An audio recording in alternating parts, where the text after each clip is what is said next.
এখানে সংসারে টাকা কামায় এমন ভাই আছে না? হাত তোলার দরকার নাই, আছে না? যাদের মা আছে এমনও আছে না? বাবা আছে, আছে না?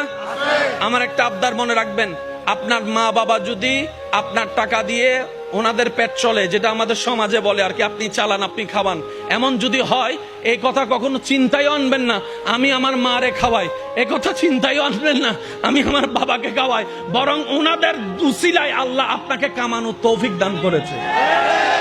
মনে রাখবেন, মা বাবার জন্য প্রতি মাসে আপনার সামর্থ্য অনুযায়ী কিছু খরচ রেখে দিবেন। জোরে জোরে জোরে। প্রত্যেক মাসে সন্তানের পক্ষ থেকে মার জন্য একটা আলাদা হাদিয়া দিবেন, বাবার জন্য একটা আলাদা হাদিয়া দিবেন। ওনাদের যেন চাইতে না হয়, বুক ফুলায় কাজ করেন। মার জন্য দেন, বাবার জন্য দেন। ঘরে বউ থাকলে বউকে বলেন, ও বউ, তোমার মা বাবা রেখে আসছো, আরেক মা বাবা এখানে আছে, আমি আমার জন্মদাতা মা বাবারও খেয়াল রাখবো।